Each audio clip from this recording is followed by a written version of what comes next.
Mas o que leva ao casamento ao fracasso? Primeiro, a área sexual, a área íntima. Vamos para a primeira carta de Paulo aos Coríntios, capítulo 7. É um texto que não é muito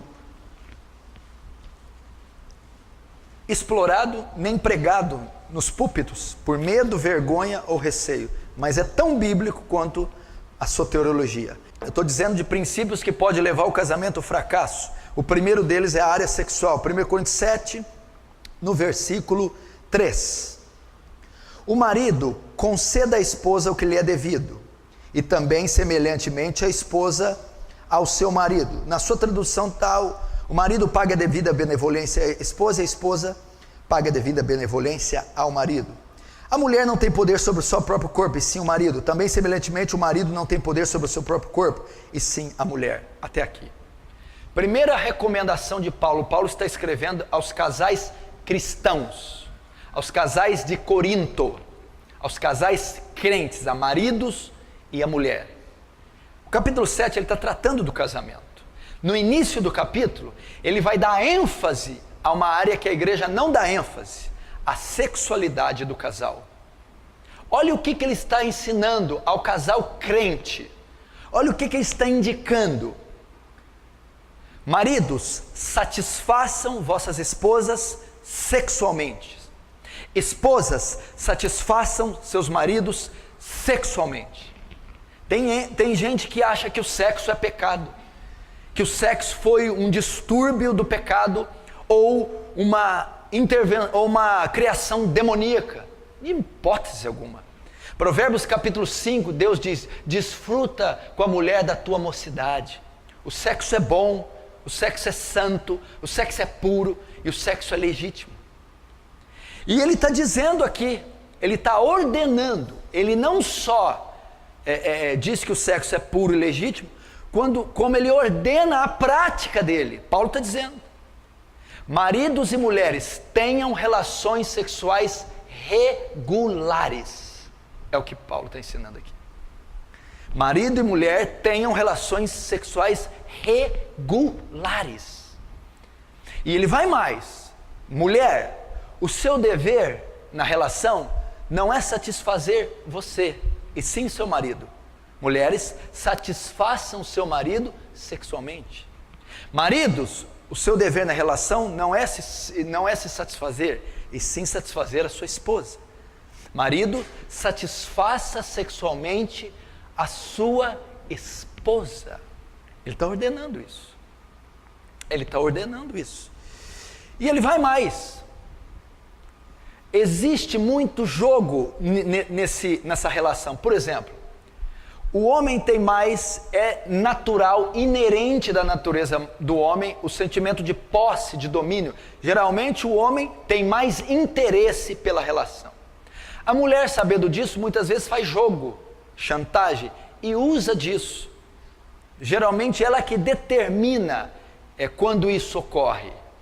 Né? Não quero, não quero, e o homem não tem o que querer. A Bíblia quebra isso, ela diz assim para você, mulher: mulher, você não tem poder sobre o seu corpo, e tem o marido. Marido, você não tem poder sobre o seu corpo, e tem a mulher. Ele está querendo dizer que não pode ser rejeitado uma das partes quando há um interesse. Que o seu corpo, ou seja, a opção de satisfazer ou não pertence a você, e sim ao marido ou à esposa. Então é pecado fazer esse tipo de chantagem, esse tipo de jogo. Isso não pode ocorrer em hipótese alguma. Você não determina isso. Não, eu não quero, não vou fazer, ou eu vou usar disso para alcançar um interesse meu. Muitas mulheres fazem isso, alguns homens também. Pecado. Isso não pode ser feito. Isso é pecado. E quando isso ocorre, já começa o fracasso do casamento. Vamos mais para você ver. Olha lá. É a parte mais séria. Verso 5, 1 Coríntios 7, 5. Não vos priveis um ao outro, salvo talvez por muito consentimento, por algum tempo, para vos dedicardes à oração, e novamente vos ajuntares, para que Satanás não vos tente por causa da incontinência. Aí, amém? Até aí. Não vos privais uns aos outros. Paulo está dizendo, não deixem de ter relações regulares. Não deixe de ter. Paulo está dizendo que um casal, enquanto está em atividade, 50 até 60 anos, não sei até quando o corpo biológico, fisiologicamente for permitido, não pode, em hipótese alguma, deixar de ter relações regulares. Não pode haver. Se o casal tem 80 e 88 ou tem 85, não tem mais condição. Mas enquanto está em atividade hormonal, não pode deixar de ter relação regular. Só pode um caso aqui. Primeiro, mútuo consentimento. Os dois têm que concordar. Se uma parte não concordar, não pode. Olha, essa semana eu não quero fazer. Eu não concordo. Não pode. Primeiro tem que ter mútuo consentimento. Segundo, só para uma causa, para dedicar jejum e oração. Ah, porque eu estou cansada. Não pode. Ah, porque eu estou estressada. Não pode. Para que você quer ficar um tempo? Para me dedicar jejum e oração para uma causa. Ah, não, eu concordo. Você concorda? Concordo. Para dedicar oração? Tudo bem. Se não for para isso, e ambas as partes não concordar, pecado. Não pode. Aí se eu fizer, por que Paulo ordena ter relação íntima regular? Para que Satanás não tente uma das partes.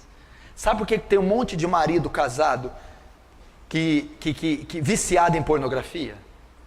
Porque a mulher não satisfaz ele. Porque a mulher não permite que ele tenha relação sexual regular. Então Satanás tenta ele pela abstinência. Ele é tentado. Porque a Bíblia diz assim, ao solteiro digo, eu, mas não Senhor, que fique como está.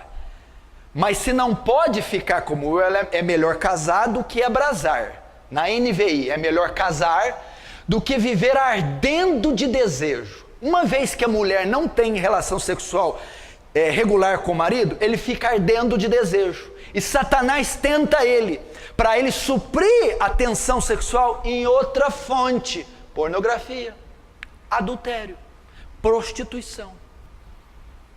Muitos casamentos vêm ao fracasso por causa dessa área negligenciada. Olha quanto princípio eu ensinei aqui. Olha quanta coisa tem numa simples relação. Olha quanta coisa. Você está entendendo? Tenha relações regulares. Não quero. Só se as duas partes concordarem e para se dedicar à oração e jejum. E isso aqui destrói casamento. Isso aqui não é pregado, não é ensinado, não tem livro escrito, seminário, ninguém fala disso aqui, porque não pode falar no púlpito, mas não pode falar no púlpito. Tem um capítulo inteiro destinado para isso. Como é que não pode falar no púlpito? E está cheio de esposa de pastor sofrendo, é um horror. Está cheio de casal de pastor, essa vida aqui é uma lambança. Pastor que pornógrafo, pastor que não supre a mulher, e aí vai, porque não lida com essa área. Cheio de diácono, obreiro, cheio de crente dentro de igreja, que é uma baderna nessa área aqui. Não tem zelo, temor, reverência, respeito com esse princípio, que é seríssimo. É o primeiro princípio que destrói um casamento. A relação. Por quê? Porque, olha ele, quem que Paulo apresenta aqui, o personagem que Paulo convida? Satanás. Ele vai vir. Ele vai jogar o teu marido na mão de outra. Ele vai jogar a tua mulher na mão de outro. Ele vai jogar material. Ele vai fazer o seu marido ou sua mulher suprir a necessidade de outra forma. E a forma pecaminosa.